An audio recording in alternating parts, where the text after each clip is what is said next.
Welcome to Ghouls Night Out with your hostesses, Brandy and Jody.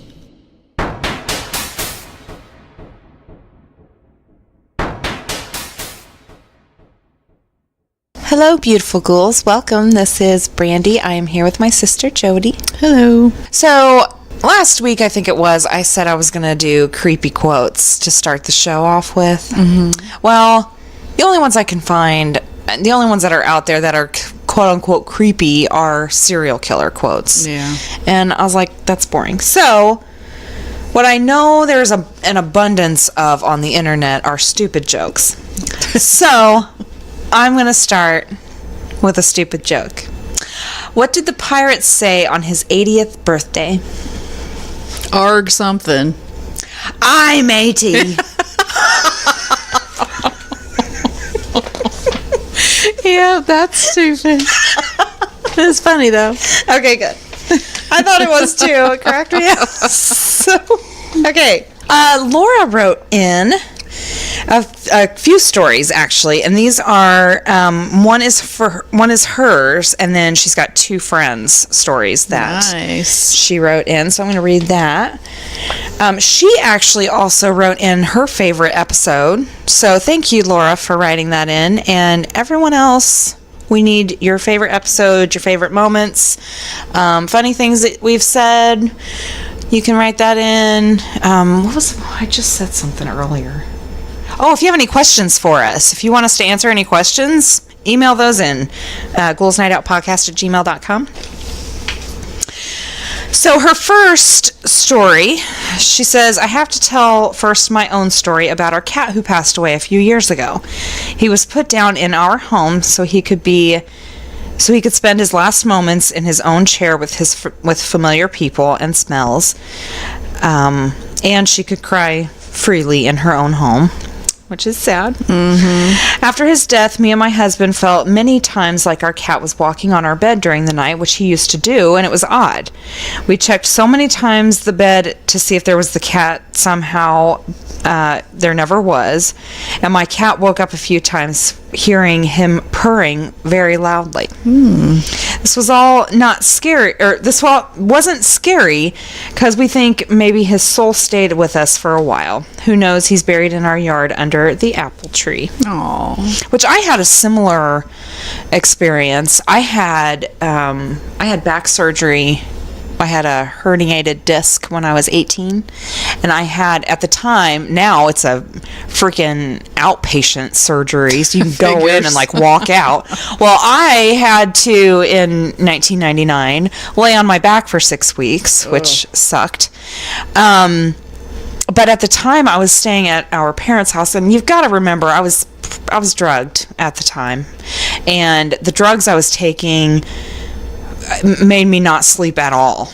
They kept me awake, and I had to lay there. So it sucked. But well, at the time, we had a cat, because I was staying with our parents. Our mom was taking care of me, and we had a cat, and I felt the cat jump up on the bed and lay down, like I felt him lay down and the blankets compressed where my leg was. Mm-hmm. And I couldn't really move, so I kind of like scooted my hand as far down as I could to where I had felt him lay down. Mm-hmm. And there was nobody there, or there was no cat there.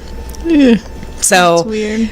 But yeah, I mean, it was distinct. I felt him jump up on the bed and lay down right next to, like kind of up against my leg. Yeah. I totally felt that. And when I went to go pet him, there wasn't anything there. So yeah, ghost cats. That's weird. I know. Okay, Laura's next one. One of my friends told me when he was young, he used to drive a motocross bike in their woods. One day he tried to jump over a big stone and thought the bike would fly in one nice long jump. But at the same time as he was landing, there was a car coming on the road. He was sure he was going to land straight in front of this car.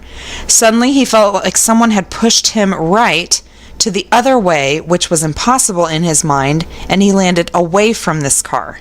He still remembered the driver's face who saw him jumping straight towards his car, but then he didn't. He was absolutely sure there was an angel or something protecting him. That gave me goosebumps. She said this one wasn't very spooky, but still interesting.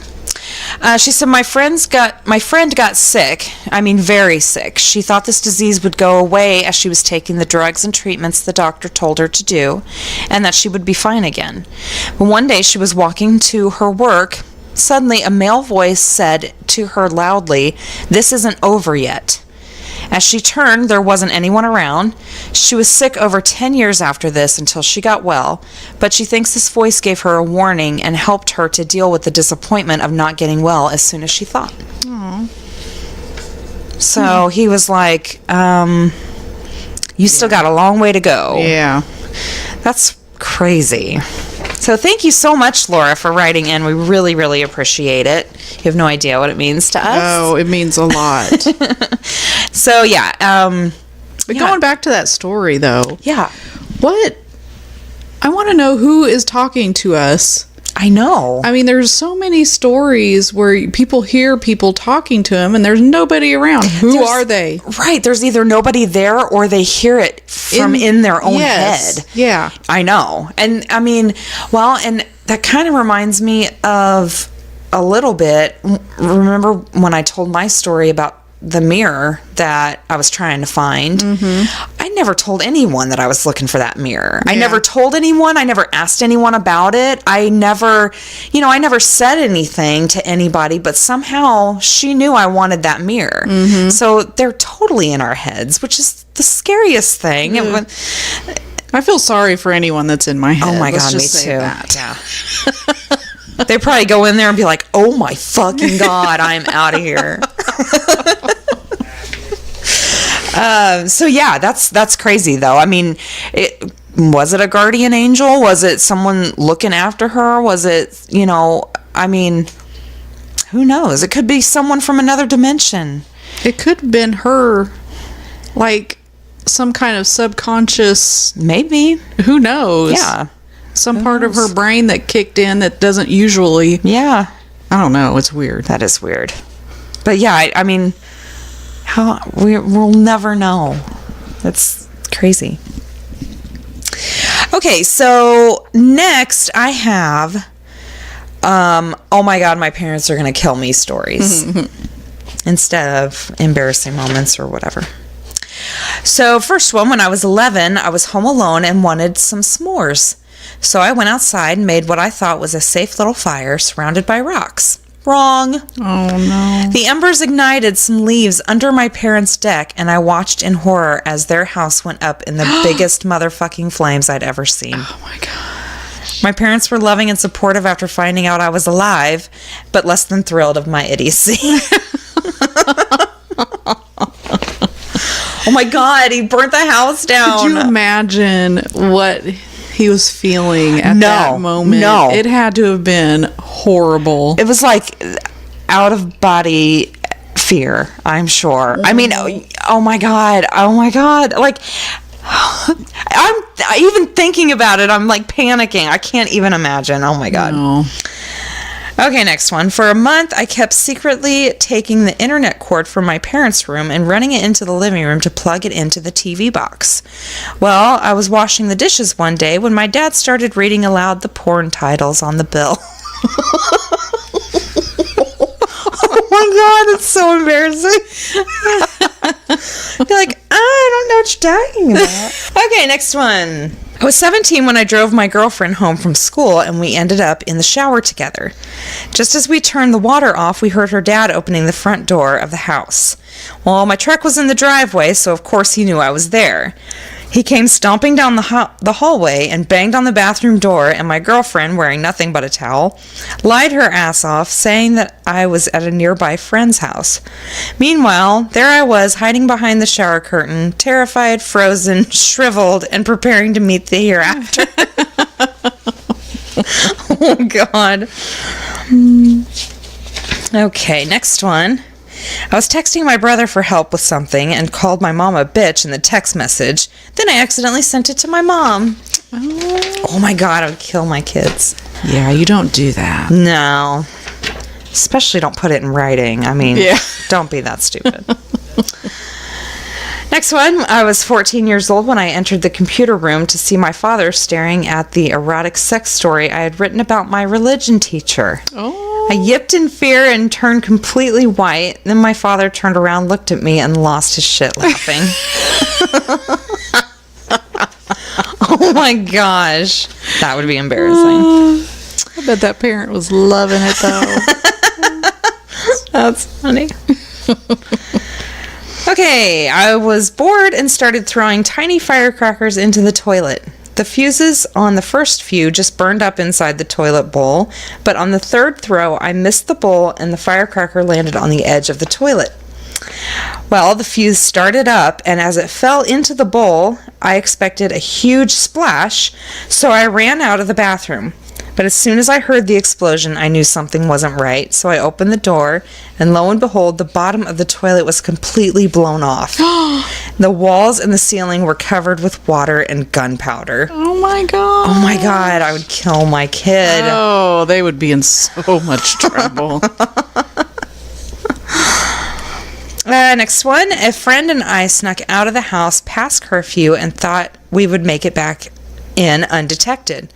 We slid through the dark house without waking the dog and eased my normally creaky bedroom door open. After we slipped in, we latched it quietly and turned on the light, saying, "Fuck yeah, we did it." My mom was sitting on my bed.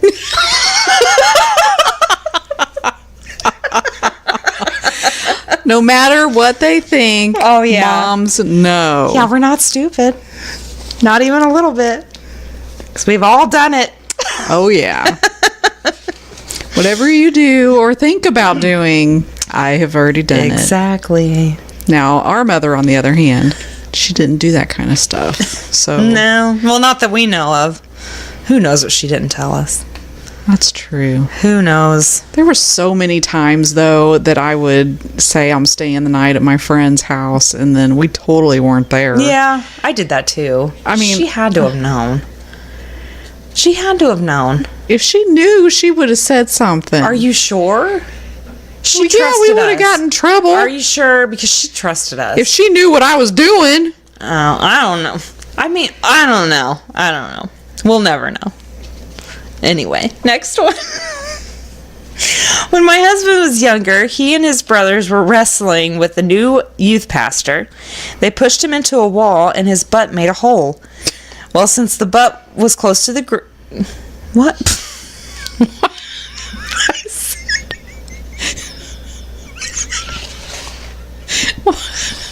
I said, since the butt was close to the hole, when it's supposed to be, since the hole is close to the ground, they just leaned a portrait of Jesus over it, which hid the hole for 10 years. Oh my God. That pastor told the story during our wedding ceremony when he married us 13 years later. That's great. Okay. Next one, when I was 14 years old, my mom left me and my 8-year-old brother home alone to run an errand. Well, my little brother pissed me off, so I chucked a cordless phone at his face. He started bleeding everywhere, and then I saw I had knocked out one of his teeth. We both panicked. Turns out it was an extra tooth that he was scheduled to have pulled a few days later, but we still had to call my mom, and I was still grounded. Next one, I was 17 years old and hadn't been driving that long. My car was a super slow Saturn that I stuck a fart can on, and I saw an equally slow Civic with a fart can, so decided to race him. We took off doing 70 down a 35 like idiots when on the incoming lane, I spotted my dad's car. Too late. It felt like slow motion when we passed each other and made eye contact. I didn't come home for hours hoping he'd forget, but when I finally did, he was waiting at the kitchen table to take my car keys and ground me for 2 weeks. I might be like really stupid, but what? Fart can? Okay, the only reason I know this is because an 18-year-old guy that I used to work with at Arby's when I was 18 told me it's this thing. Have you ever heard a car that when they press on the gas, it's like ridiculously loud. Of course I have. They put a fart can on their muffler to make it that loud. That's what it is. What a bunch of assholes. Exactly. I'm sitting here picturing like a spray can. Like, spray paint, but a spray can that makes farting noise. That's what was in my head. And I'm like, wait, how does that work? I don't understand. Yeah, no. No, it's obnoxious. I hate those. Mostly teenagers. They always scare the shit out of me. Yeah, and it's ridiculous and unnecessary, and just stop it. I just want attention. Exactly. Okay, next one. When I was 11 years old, I put my gel pens in the microwave to defrost them because my teacher had told me the ink was frozen. Let's just say I had to work an extra that summer to get my parents a new microwave. Why would someone tell them the ink was frozen? I'm thinking it's maybe I don't know. I'm thinking maybe they meant something different than actually frozen. I don't know. I kind of didn't understand that one either. Okay, my best friend and I recently got an air rifle. So we were in my back garden one day shooting it at things. We laughed as we banged out a can of Coke and deodorant. Then we shot a can of shoe polish, which it turns out is flammable. The explosion set fire to my stepdad's shed, and the actual can shot up into the air like a missile. Well, this was central London in 1991, and there had recently been some terrorist attacks in the city, so it wasn't long before armed policemen showed up. Oh, no. My goodness. That would suck. My buddies and I got arrested for some very foolish and regrettable criminal mischief. We managed to keep it from our parents by getting to the mailbox first to destroy any court notices or letters from lawyers. Well, we thought we were in the clear until the newspaper article with our names came out in it. Next one. When I was 6 years old, I spilled grape juice on the tan carpet in our living room. I put a pillow on top of it and laid down on it and vowed that I would stay there the rest of my life so my parents would never find out. Well, it lasted about 45 minutes, and my mom was still upset that I got grape juice on the pillow. All right. When I was 7, I had just gotten a pair of quote-unquote heels. They were a block, maybe about a half an inch high. I thought it would be a good idea to fucking tap dance on our glass table. Oh, no. The table was pretty small and had a thick wooden edge. When the table inevitably shattered, I had somehow managed to have both feet on the wood, so I was fine. Ugh. I'd kill my child. Mm-hmm. And my last one, when I was maybe 7 or 8, my grandparents were babysitting me and my brothers, and they didn't like one of the kids' shows I watched because it was glorifying being rude and disobedient to our parents. So they turned it off. Out of anger, I ran out the front door and around the backyard when I heard them follow me. I went into the back door and hid under a bed. I could hear them knocking on the neighbors' doors and the whole cul-de-sac frantically trying to find me. I knew I was in huge trouble, so my little kid brain decided I would just stay there till I died. My older brother was maybe 9 or 10. He was the only one smart enough to go through the house saying, "If you come out, I'll give you some candy." Yeah, I'll still respond to bribery with treats. All right, those are my cute stories for the week. It's funny how we think when we're little. Oh my gosh, I know. Don't We're you still so remember stupid. stuff that you thought when you were little? Like the way that your mind thought? Probably, if I had enough time to think about it. Yeah. I mean, I remember thinking stuff that like is so stupid now. Yeah. Aw. All right. This week I did Ghosts of New York. All right. Isn't New York a very old state of the United States? I think so. So that, I mean, because like ghost stories and stuff in London, because London is just old. Yeah. It's like their buildings are older than we can even. I know. So I think New York is, out of the United States anyway, is one of the more older cities. Yeah, So I think you're right. I think New York is very interesting in that way. I can't believe how long buildings stay up. I know. It's just amazing I know. how long. Like, I think there's buildings that date back to like 1600. There are. In other countries, there are buildings that are, I mean, they're so old.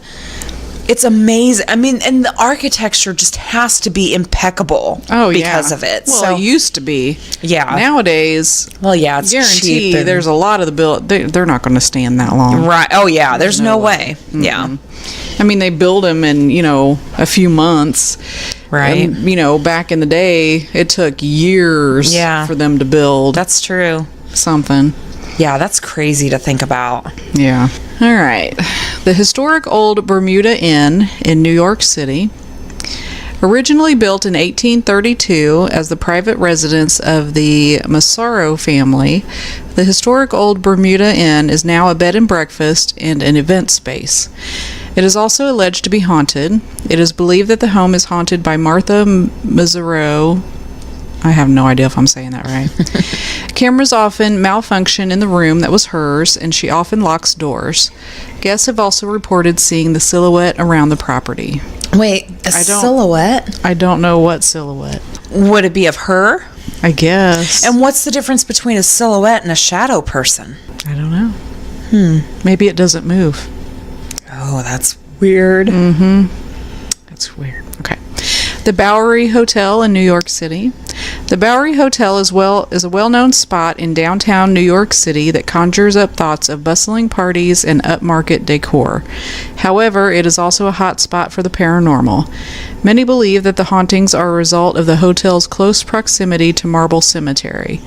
There are frequent reports of poltergeist activity, and apparently the elevators go haywire every night at around 1 a.m., going up and down by themselves. Oh, that's weird.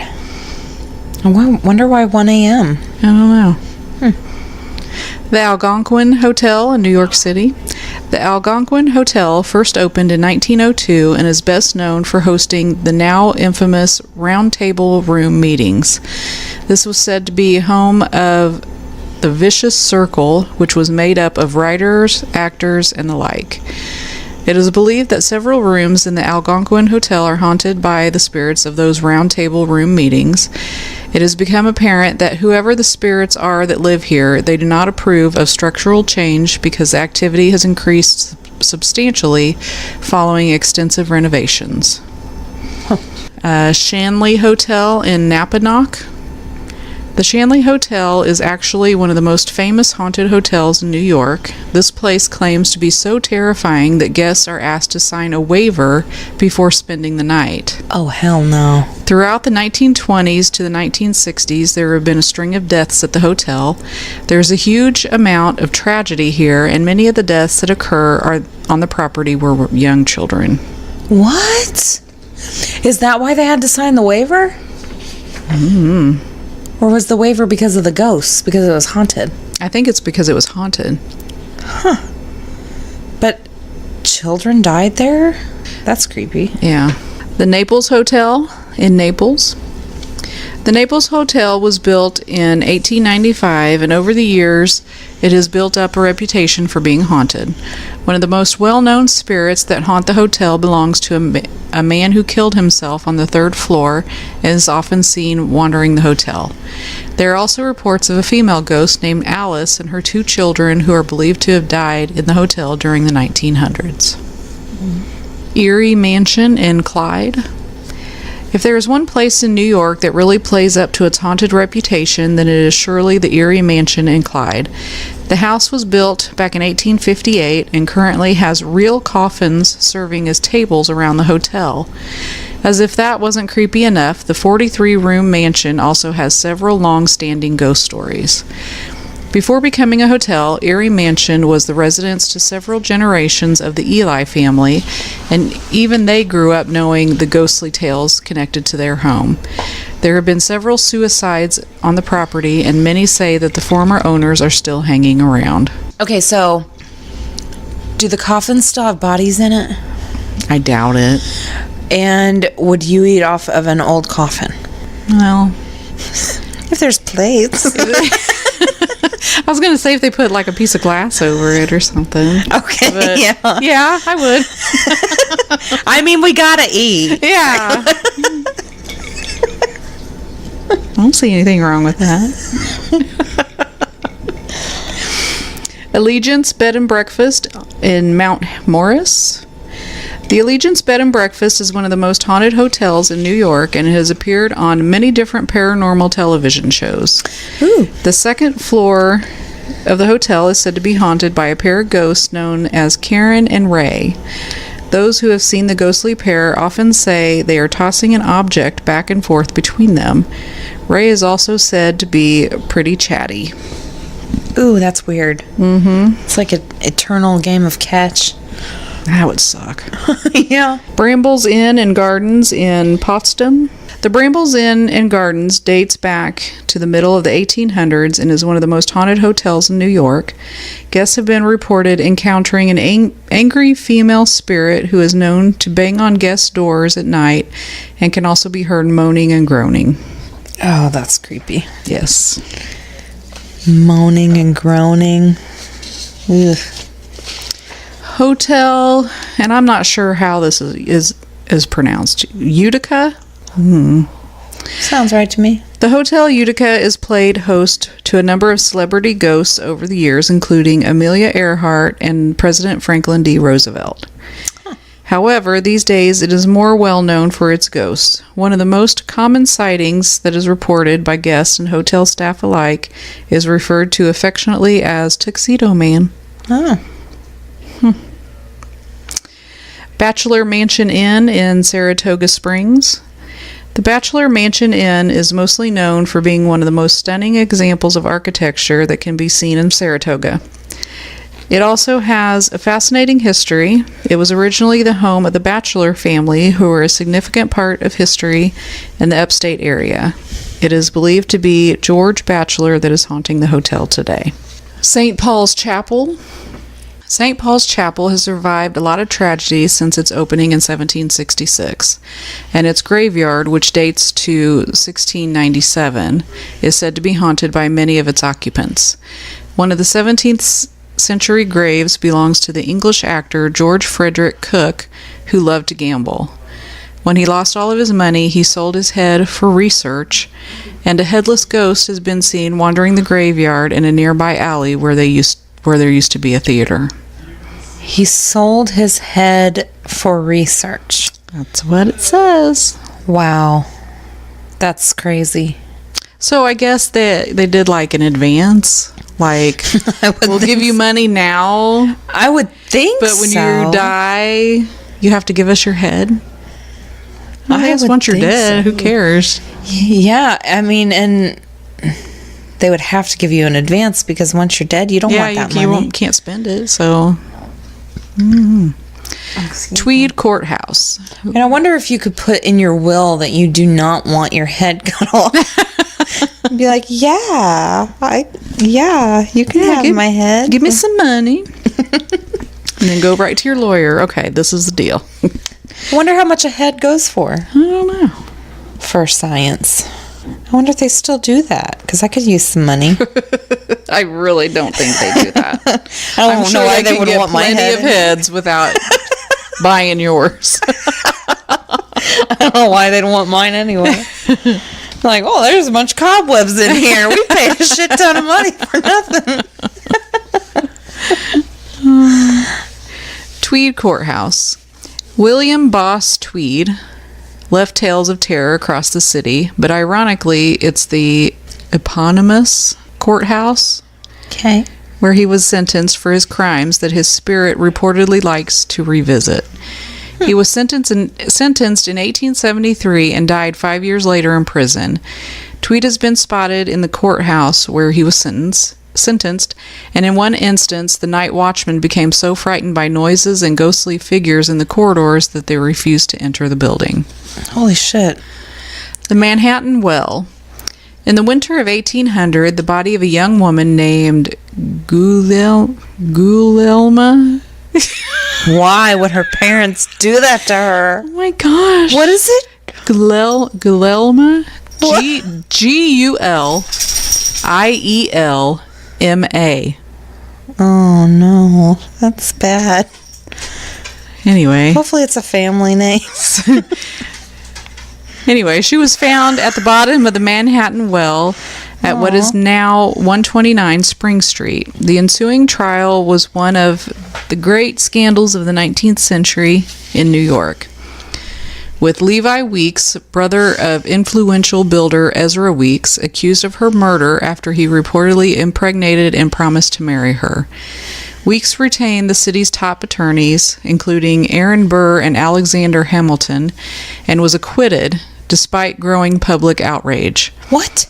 In 1817, the Manhattan Well was filled in and built over, but it was rediscovered in 1980 and is now home to an outpost of Swedish clothing brand COS. Wow. That's crazy. I've never heard of that He story. probably got off because he was rich. Oh yeah, Fucker. what an asshole. Mulberry Street. During the 19th century, gangs ruled the 5 points of Lower Manhattan, and in the area we now know as Little Italy, the violent Mulberry Boys wreaked havoc. Many powerful crime families came from Italian immigrants in the area, including the Gambino, Gotti, Bonanno, and Genovese, all of which had headquarters in the area. The most famous mob hit occurred in 1972 when Colombo mobster Crazy Joe Gallo was shot dead as he dined at the original Umberto's Clam House. Washington Square Park. Today it's overrun with NYU students and street artists, but long before any New Yorkers moved in, the land that's now Washington Square Park was used as a burial ground.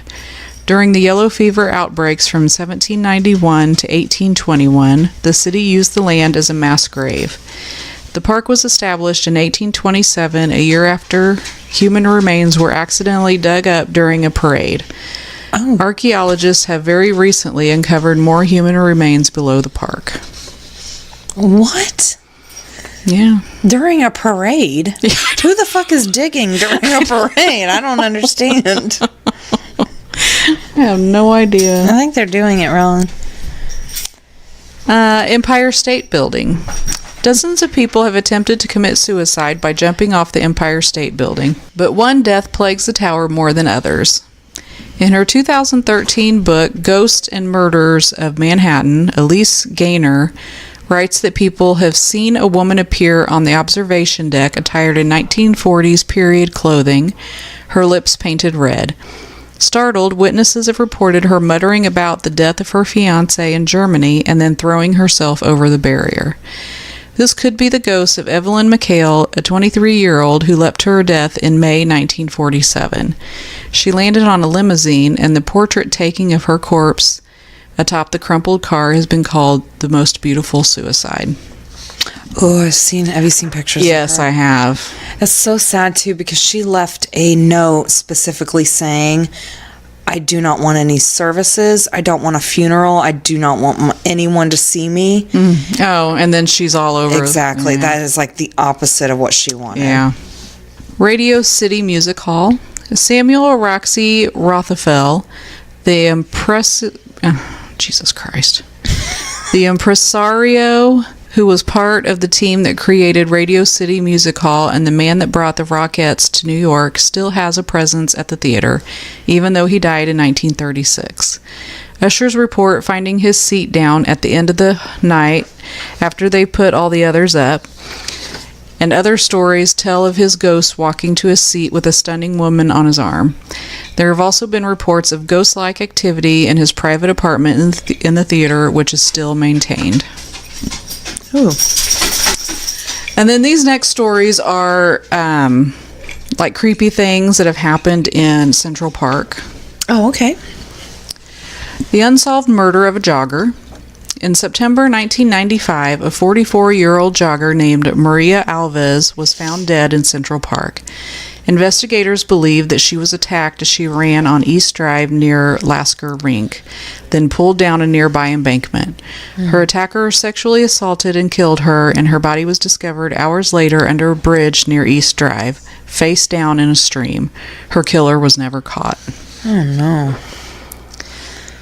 A potty mouth Elmo with a disturbing past. What? It might be disgusting too, I don't know.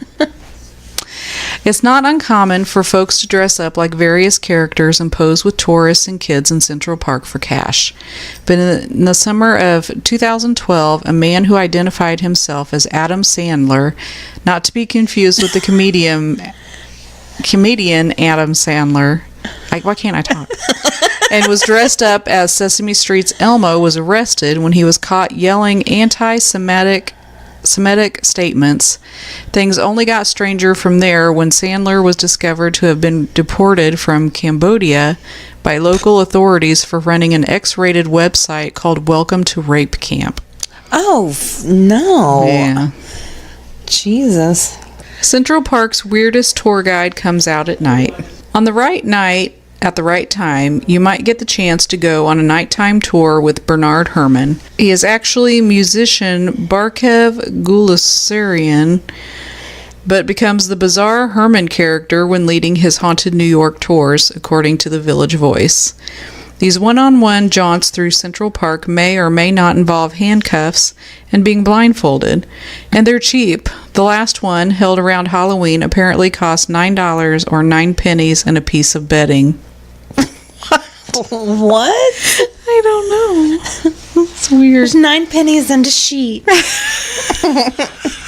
Happy Halloween. Take me on a tour. The so-called Suicide Cave. Ooh. The Ramble is 38 acres of serene woodland, and in it is the Ramble Cave, also known as the Indian Cave. The cave has since been sealed, but it was once the site of suicides and other unfortunate events. For example, the Times reported that in 1929, 355 men were arrested for annoying women in Central Park, and the majority of them were doing it at the cave. Well, if men went to jail for annoying women, I mean, they would all be locked up.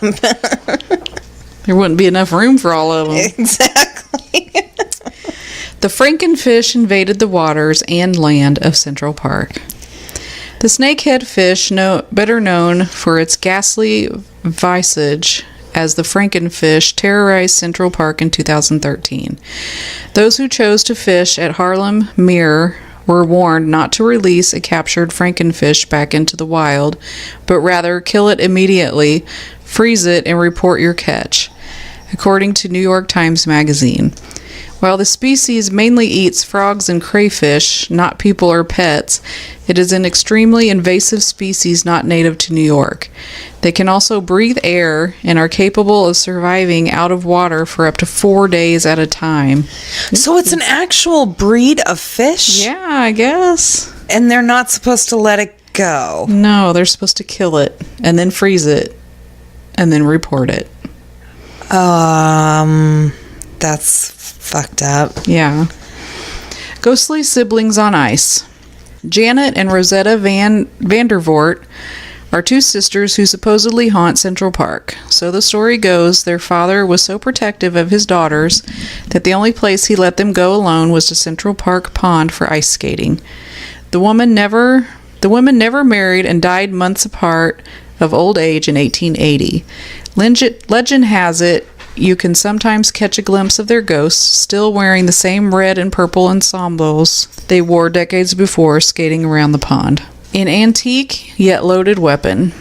There was an old cannon once operational on British Navy ship HMS Hussar in storage in the park's Ramble shed.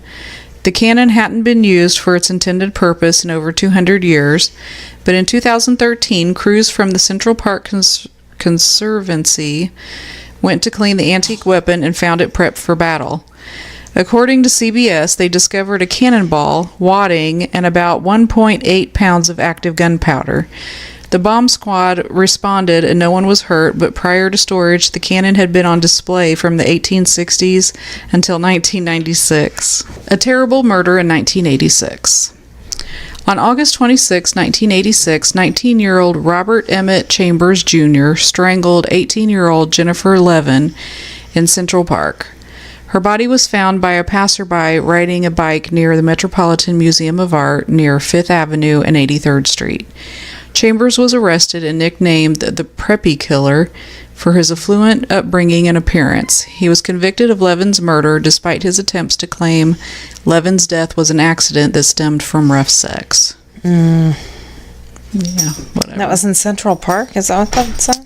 Yep. Oh, yeah, I remember that story. Do you? Yeah, they met at a bar, and they said, I think they said, like, very out of character, she left with him. Oh. And they went to Central Park, and he killed her.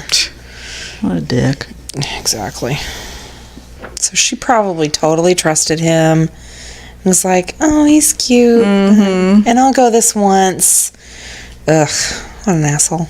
The birthplace of the Antichrist. The Dakota Building, located on 72nd Street in Central Park West, has had over 100 years to accumulate lore. John Lennon was tragically shot and killed by Mark David Chapman in front of the building on December 8, 1980, but he is just one of the many rumored ghosts, along with the young boy and girl that many have claimed to have seen. The Dakota is also where Rosemary and Guy Woodhouse move at the beginning of Roman Polanski's 1968 Antichrist horror flick, Rosemary's Baby. It was called the Bramford in the film. An abandoned hospital with a dark past. The former New York Cancer Hospital sits across the street from the park at 455 Central Park West. In the late 19th century, cancer treatment was not particularly pleasant, so most of the hospital's patients died in a booze and morphine haze, then were disposed of via the ground's crematorium. Later, the hospital became the Towers Nursing Home, but shut down in 1974 after accusations of patient abuse. After years of abandonment, disrepair, rumors of ghosts, and staycations by the drug-addled, the former hospital is now a luxury condo that bears the name of its address. Curbed reports that it is very swank with no creepiness. I doubt that. Yeah. The gator that wasn't a gator. There was once a crocodile that temporarily called Central Park home. While early reports suggest the beast was an alligator, it turned out to be a caiman, which is native to Central and South America, not New York City. The gator was apprehended by a 25-year-old professional gator wrestler from Florida named Tina Bailey. According to the New York Times, she suspected someone had smuggled the animal to New York, then released it into the park after it got a bit bigger. That makes more sense than what I was thinking. What were you thinking? Well, I was just like, okay, how the fuck did that thing get... Because people are stupid. They think Yeah. it's cool to have these exotic animals, and then when they get too big or too rough or whatever, they freak out and they just dump them somewhere. Yeah. It's like, what the fuck? I do that with snakes a lot. Yeah. It's not cool. Live up to your responsibilities, people. Or at least find out how to safely, get them back to where they need to be. Yeah. Central Park's Tiny Bigfoot. Though the original post by writer Nick Redfern has managed to disappear, you can still find it quoted in full floating around the internet. Redfern wrote of a creature spotted in the park by a man named Barry in 1997. Barry said the creature was like a small Bigfoot, only about 3 feet in height, with rust-colored fur. Redfern met the tale with skepticism, but said Barry consistently stuck to his story and seemingly had nothing to gain from a lie. Whoa. That's all I got on New York. All right. This week I did more Glitch in the Matrix stories, and you might have to excuse me because who knows if I've read any of these before. So. Okay.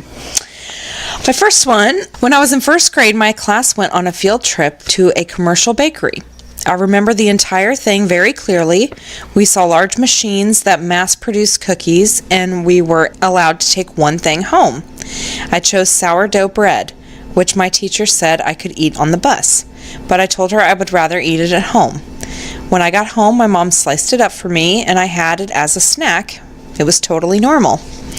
Except, the next day I went to school and told my teacher how much I liked the field trip. She was confused. She said there was no field trip, and we'd never gone to visit a bakery as a class. Nobody in class remembered it, and I was panicked. I remember sobbing because I was so confused, and my teacher tried to calm me down. I thought it had just happened the day before, so how could nobody else remember it? Lay a kid. Go. It's possible it was just a very vivid dream, but it hadn't seemed like a dream at all. I could recall every detail, and it was all I remembered happening the day before. It's still one of the most confusing things that has ever happened to me. It was as if the day had just been erased for everyone but me. That's weird. It's weird. What about his mom? Did his mom remember anything? It doesn't say, and it seemed that nobody remembered it. It's so, again, with the detail. Like, Yeah, how could he imagine something like that? A kid isn't going to know what a bread factory looks like or whatever. Exactly. And that I had sourdough bread. You told me I could eat it on the bus, but I was like, no, I'll wait till I get home. Mom sliced it up. And I mean, that's so detailed. Yeah. It's crazy. Next one, we have a breakfast laid out at work every morning. Just a simple buffet of eggs, bacon, what have you. Nothing huge, and it's really only to feed about a dozen people or so. I am usually one of the first guys from my team to get to work, and the kitchen was deserted as usual. I walked into the little kitchen. There was a ceramic egg tray thing with 12 eggs in it, like the bottom half of an egg carton with a socket for each egg. All the spaces were filled with warm, freshly boiled eggs. I take one, walk over to the garbage bin, shuck the shell, then I walk back over to the food and stop dead. There are 12 eggs in the tray again. Ooh. No one entered the room while I was peeling the thing. I touched the mystery egg. It was the same temperature as the other eggs around it. Not a big thing, nothing major, but something very strange. Given one does not get presented with strange eggs from the parallel universe every day, I peeled that one and ate it too. That's weird. It is weird. What the fuck? I don't know. It's like that one I told a long time ago with the Chinese food. Yeah. That was creepy. Yes. I read that one again this week. Did you? Yeah, I came across it. I was like, what was in the other box? Next one, my friend used to put up a recurring away message back in the day when everyone had AOL Instant Messenger. She was a Beatles superfan and put up a sentiment from John and Yoko, acorns for peace, quote unquote. Well, one day I was walking around my college campus thinking about it, but failing to remember the full quote. In my mind, I kept thinking, something for peace, something for peace. What the hell is that away message? Right then, some chick on a cell phone walks by me and screams out, acorns! I realize this is not super freaky, but it made my day at the time. It's not every day someone screams acorns in your vicinity at the exact right time. Which is weird. It is weird. Next one, I got a call from a police officer telling me if I didn't pay some old fines within a week, he would arrest me. The total was $267.63. It was about 2 weeks before Christmas, so I was really sweating it. The very next day, I got a check in the mail for $267.63 for overpaid child support throughout the year. Craziest, most unexplainable thing that has ever happened to me. That's so weird. It is the exact amount that he needed. Oh my god. Insane. Next one, I remember something happening like this to me in elementary school. We would all hang up our book bags on hooks on the wall every morning. At the end of the day, we would go get them and pack our things to leave. One day, I went to go get mine, and somehow a small loop in my backpack had gone into another small loop on the backpack beside mine, like a chain. There was literally no possible way this could have happened. They were both closed-looped pieces of fabric. Me and the other book bag owner just stood there for 5 minutes trying to figure out how it could have happened. There was no possible way. I ended up cutting my loop to separate them. I still think about it every once in a while. Like, what the fuck is that? Yeah. That's so weird. I mean, what the fuck? Okay, next one. I was walking up a hill in Portland, Oregon, and found a pack of American Spirits on the ground, only 2 missing. A week later in San Francisco, California, I bought a pack of American Spirits, and after smoking 2, I put the pack on the inside pocket of my jacket. Next time I went to smoke, the pack was gone. Ooh, that's creepy. What the fuck? I know! That's so weird. Next one, I was moving into a new apartment where my new roommate had a long-haired orange cat named Floyd. I was taking trips from my car to my room, moving boxes in, and Floyd was outside. Each time I went inside and then came back out to my car, there was another orange cat outside sitting directly next to Floyd. This repeated until there were 4 total cats still sitting in a row watching me. Floyd invited some friends. That's funny. Next one, the TV was completely gone because of a storm. My mom playing with the remote, flipping randomly between channels, trying to find anything that still worked. She leaves it on a random channel, puts the remote down, and says, "Looks like the satellite's out," to my father. Just as she finished the statement, the static cuts out, and clear as day we hear Kelsey Grammer from Frasier say, "Not anymore," followed by a laugh track. That's good. Yeah. Next one time my wife and I were coming back. Oh, you know what? I want to save that one for last. That one's creepy. Okay.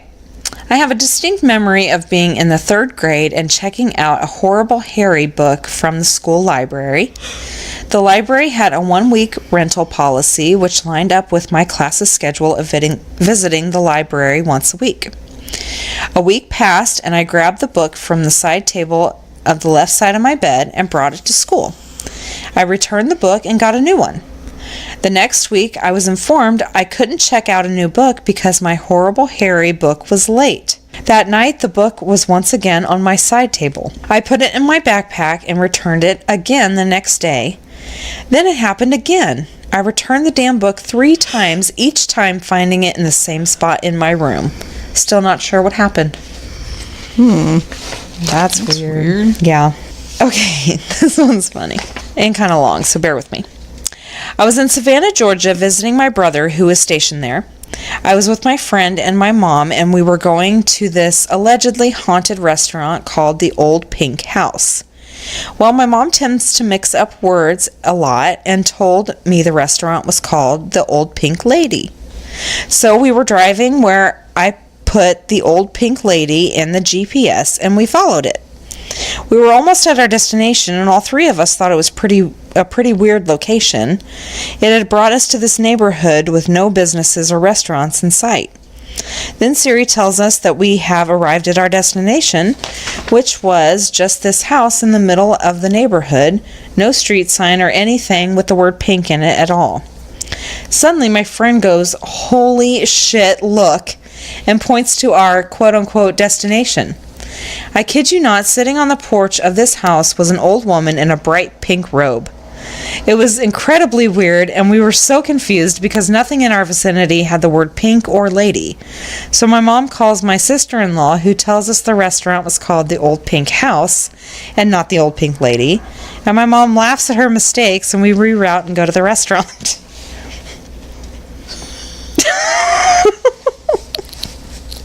So it took him to an actual Old Pink Lady? Yeah! Just because they asked her to. Find me an Old Pink Lady, please. So he's like, okay. Challenge accepted. Next one, I was lounging in bed with my cat sleeping on my pillow above my head. I got up, kissed my cat, and said, "I love you so much." I walked to the kitchen and my cat was already in there, sitting on the countertop eating out of his bowl. He was asleep when I left my bedroom and definitely did not pass me in the hallway on my way to the kitchen. It really creeped me out. Now, that story I don't believe at all. Oh. Because my cat is constantly sneaking behind me Oh, yeah. somewhere. I'm like, where'd the cat go? And I turn around and it's right there. They are so sneaky. Oh, okay. So that one's bullshit. Okay, next one. I was driving northbound on I-5 into Seattle at about 3 a.m. It was raining very, very hard, and I drove under the convention center in downtown Seattle, which is like a tunnel. When I got out from under the CC, I saw something that made me slam on my brakes and skid to a stop in the middle of the freeway. There were 5 cars upside down in the middle of the road. I thought I had happened upon a horrible accident, but then I realized that there was not a single person in sight. The cars were completely empty, no headlights on, no cops, no fire trucks, no ambulances, no tow trucks. Then I realized what made me hit the gas and get out of there. Not a single dent was on any of these vehicles. They were all just sitting there upside down in the middle of I-5. It freaked me out to think about ever since, and everyone thinks I'm making it up, but that was a glitch if I have ever seen one. I checked the news for days afterwards and couldn't find a report. That's crazy. Yeah, that's weird. Next one, there were 4 trees in my side yard beside my house for as long as I can remember. I came home from work one day and now there were 3. No sign of the tree being removed. I didn't ask a service to remove it. The neighbor didn't remove it, and there was no stump. The spot is grown over as if nothing was ever there. This had been bugging me for 2 months now. I went through past pictures, but never had a picture for that area. Weird. Yeah. Next one, back when I was in 5th grade, I remember sitting in class about to take an exam. It was one of those where the teacher would write down the question and we would all write the answer on our sheet. After about the 3rd question, I started to realize I had already seen these questions in the same order and knew the answers. I honestly remember it being like Groundhog's Day, where I had this deja vu moment like I had already sat through the test on the previous day. I raised my hand and said we had already done these questions, and I got a dumbfounded look from the teacher and classmates. I looked around and seriously, am I the only one realizing this? Oh, really, our teacher says. What's the next answer? I went up and wrote the next several answers that just came to my head. He looked down at the test, verified the board, and then canceled the test. Spent the rest of the afternoon with the teacher and principal being accused of compromising the test. The principal had him go through all of the notes and lesson plans to see if he had briefed the test by accident in the past. They asked the other kids and nobody else remembered. Oh, that would suck. Yeah. You freaking get in trouble for it. Yeah. It's like, just keep your mouth shut and get the right answer. Yeah, really. All right, next one. I was walking through a superstore. This one's really weird. I was walking through a superstore. I was just leaving the cereal aisle when a cart filled with groceries cut in front of me. I waited for whoever was pushing the cart to move, but after about 45 seconds, they hadn't budged. I peered around the corner of the aisle to tell the shopper they had just cut me off, but there was nobody there. I pushed the cart away, and everything went dead silent. I walked around the store a bit more, and to my horror, everyone was gone. There were unattended carts scattered around the store, and no lines at the checkout, no clerks either. It lasted about 5 minutes, and everything returned to normal. That's creepy. Yeah, I think I would lose my mind if that happened to me. Next one, there's a room in my house that only my twin and I remember. It was at the end of the hallway, and we would go in every now and then and play. We would forget about it for long periods of time and then randomly remember it and decide to go in. Our parents never told us not to go in it, but it always felt like we were sneaking in for some reason. One day we remembered the room and decided to go in, but it wasn't there anymore.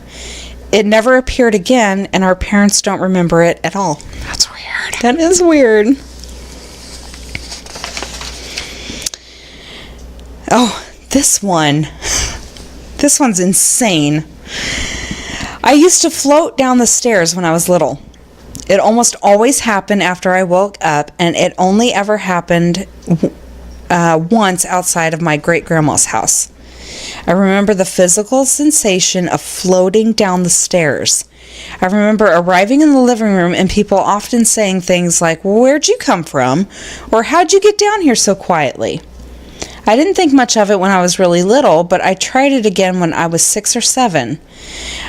I didn't usually take afternoon naps at that age, but I had a rough night, and I needed one. After I woke up, I stood at the top of the steps waiting to float down. Everything was totally different that time, though. There was no weightlessness, no feeling of standing on the other side of a thin veil divided from the rest of the world, no nothing. So I just walked down the steps by myself and have from that point on. That's weird. It's weird. Okay, and my last one. One time, my wife and I were coming back from a dinner night out. When I opened the door of the house, she was sitting at the computer working, as I usually find her when I get home. Nothing unusual, except she was entering the house with me. I shrugged it off and carried on. What? We went to bed, and I told her I saw her sitting at the computer. She goes dead serious and told me that when I opened the door, she saw herself sitting at the computer working. And neither one of them said a goddamn thing. I mean, who knows if they had anything to drink at dinner and they were a little tipsy maybe and they were just like, I'm nah. sorry, but if I walk in the house and I see myself already in there, I'm going to fucking flip out. But you don't know what you're gonna do. Because if you really think about it, you probably just be like, oh, that's just like my brain, thinking, oh, I need to do some work, or you know what I mean? Like you wouldn't think. I don't think so. I don't know. I'd probably run. I would probably turn my ass around and run. I don't not come know. back. I don't know. Those were my glitch stories for the week. All right, it's time for the witty wrap up. Yay, witty wrap up. I did funny vacation stories since it's, getting to be summer. That and time, people yeah. are going on vacations and stuff. So 2 years ago, my husband and I booked a city bus tour in Athens, Greece. We were told to wait in the hotel lobby at 7 a.m. and hop onto the bus when it arrived, which we did. First red flag, our guide spoke only Portuguese. Second red flag, the bus stopped at a port and everyone was herded onto a boat. It turns out that we, two 69-year-olds, had boarded a 12-hour party boat tour of the, and I'm not sure how to say, Aegean Islands with the Brazilian tour group. We had no IDs and very little money, so we decided to stay put instead of getting off at one of the island stops. Drink a few beers and get some sun. Lesson learned. Speak up at the first red flag. That is hilarious. Oh my gosh. That's great. 12-hour party boat. Oh my gosh. That's funny.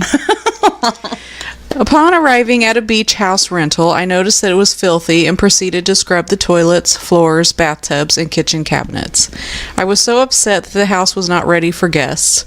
Later, my family and I discovered that we were supposed to be staying at the house next door. The two rentals must have shared the same entry key code. I had white gloved the wrong place. Oh my gosh. That sucks. I had to buy a whole new wardrobe for my toddler after I opened up her suitcase to find that she had replaced all of her clothing with toys. Her explanation, I just wanted to play. Aww. Once we returned home, I saw the suitcase's original contents sitting in a big pile on her bedroom floor. Oh my gosh. I got trapped in an elevator alone while on a family cruise, and Spider-Man, or rather the maitre d' dressed up for Superman or superhero night, came to my rescue, ripping open the doors and making a huge scene. The crowd applauded as he helped me escape. Oh my gosh. While snorkeling for the very first time, I had finally gained control of my breathing and started to relax when I saw this black snake-like thing swimming close to my chest. I began screaming and quickly swam back to the boat. It was a big relief when the snake turned out to be the belt strap from my life jacket. Oh, that's funny. During a train ride in Italy, my new husband and I attempted to chat up an elderly couple with the help of our trusty Italian phrase book. I practiced the pronunciation for "where we are on our honeymoon" quietly to myself so I could get it just right. Finally, with much confidence, I exclaimed, "Siamo all'aeroporto something." Both the man's and the woman's jaws dropped and the blood drained from their faces. Oh, shit. I rechecked the book and realized I had accidentally told this lovely couple that we were horny.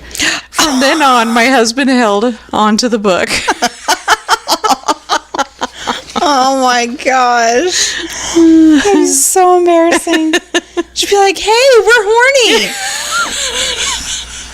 Probably like, oh my God, what the fuck, dude? Good for you. I don't know. TMI? During a go-kart ride at Disney World in the 70s, my mother and I drove separate cars while my little brother shared a car with my dad. I completed the ride first and walked over to a bridge overlooking the finish line, just in time to see my brother and dad rear-end my mother's car. Her Carol Brady-style wig popped off her head and into her lap, right in front of the rows of families waiting to enter the ride. I was mortified, but my mother was laughing so hard she could barely get out of the vehicle.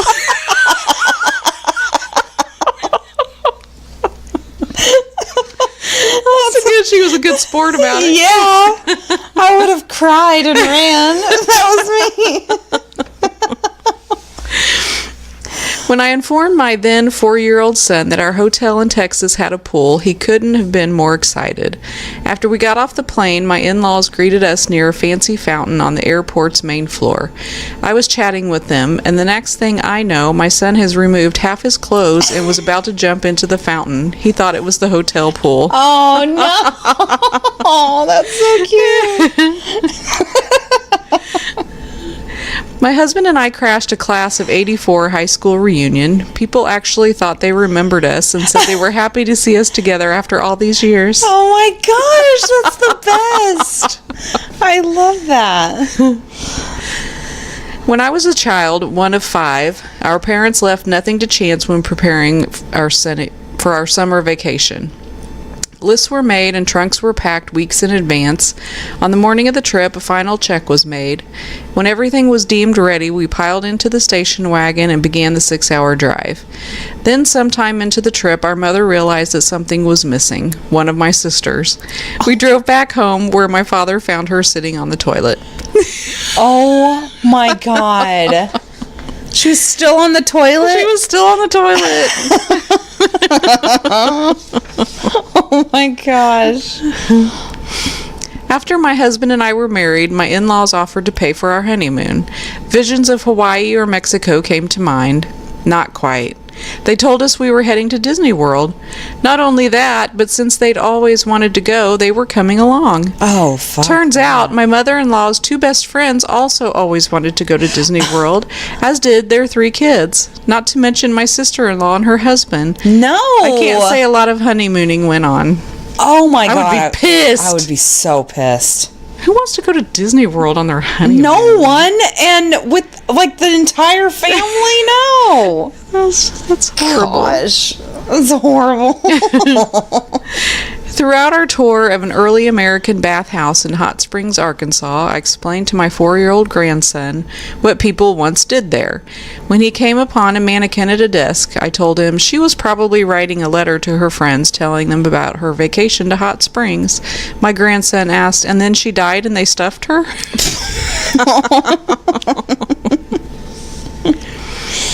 I was looking forward to the trip to New Orleans my mother and I were taking until we reached the airport. Suddenly, I had a panic attack at the thought of having to fly. Dad, bless his heart, did everything he could to calm my nerves. You know, you're safer in a plane than you are in a car, he reminded me. That reassurance eventually worked. He gave me a loving kiss on the head, then asked my mother, "Did you buy flight insurance?" Oh no. On our trip to California, we visited the Getty Museum. After a while, my bored 10-year-old Nick was flagging. "If you're tired, find a place to sit," I told him. I then went back to the portraits. Minutes later, alarms went off and security guards were scrambling. Turns out, Nick had found a place to get comfortable. He'd crawled under a velvet rope into an exhibit and perched on a priceless Louis XIV with his legs up on the armrest. Oh my gosh. No, she told him to go sit down somewhere. Yeah. He just did what he was told. Uncle Bart was a city boy whose familiarity with wildlife began and ended with pigeons. One time he joined us at our cabin in the woods. In the evening he opened the door to let our cats in. The first cat walked in, then the second. Bart stood there coaxing the third cat to come, which we found strange. We only had 2 cats. The third cat was a possum. Oh no. Ew. That kind of reminds me, I mean, it's not the same, but it reminds me of, what was that movie? That's what I'm Adventures thinking in of. Babysitting. Yes, that's exactly what I was thinking. Where she lost her glasses and Yeah. she's sitting there, got a, Here, kitty. yeah, petting a cat and it's a rat. That's exactly what I thought of too. We waited in line to enter the Space Mountain ride at Disney World alongside a woman and her son. The boy wasn't tall enough to go on the ride, but his mother had a solution.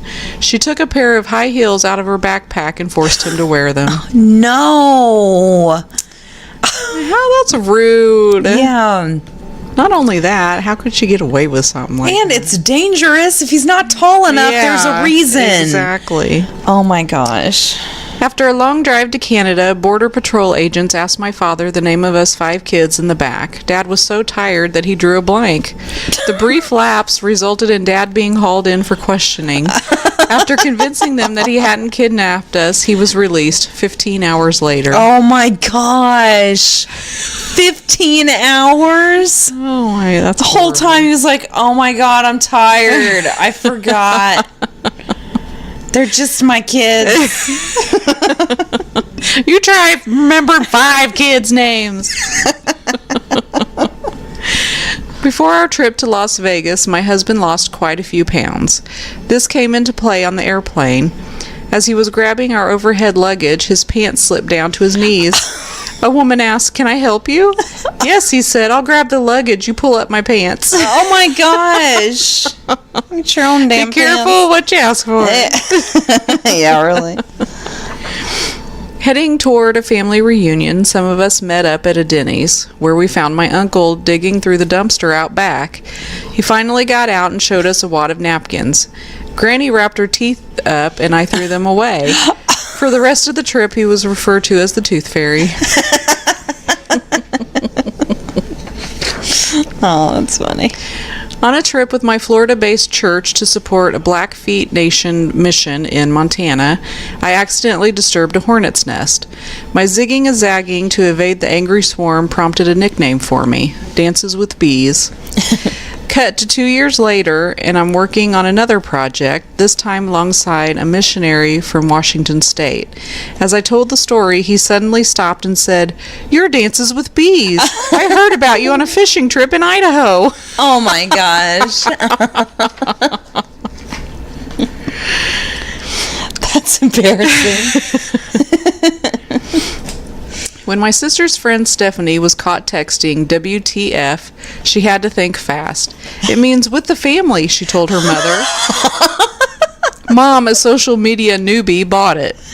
A few months later, their family took a vacation to Paris, where Stephanie's mom gushed, "I can't believe all these Facebook likes I'm getting about our trip."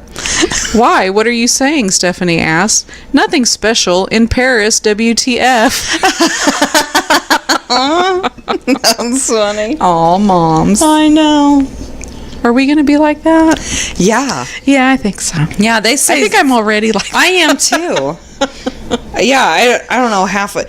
I seriously was reading, I think it was Embarrassing Moments on, I was trying to find some. And there was one that I didn't understand. It was like a different language. Oh. It was like a bunch of letters. I was like, what the fuck is this? So I had to just skip it. So yeah, I'm totally like that. That still it reminds me of that story about Jeff. Oh, In the yeah. so my friend Jeff, for a very, very short while, he was an Uber driver. And he's older than me, so he's in his 50s.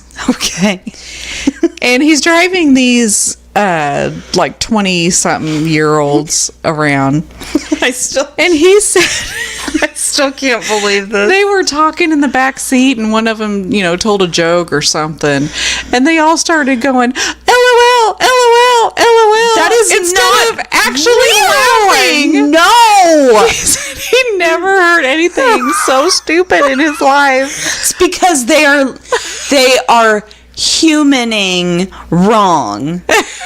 That's my new word for the week. Humaning? Humaning. That's a thing.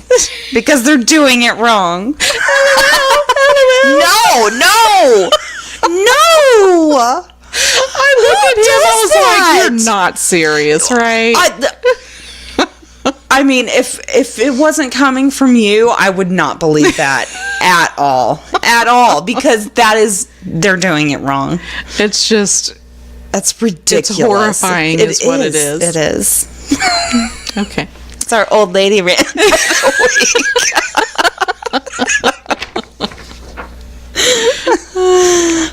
week. Damn kids.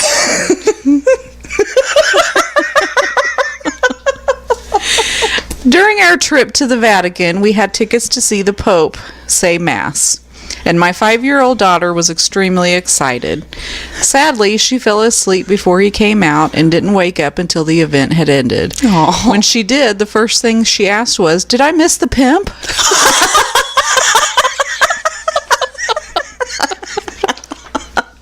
Okay, first of all, what does a 5-year-old know? Seriously. Where do they know the word pimp from? That's what I want to know.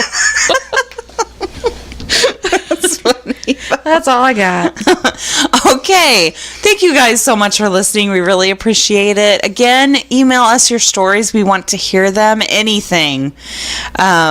Scary, funny, anything. We want to hear it. GhoulsNightOutPodcast@gmail.com.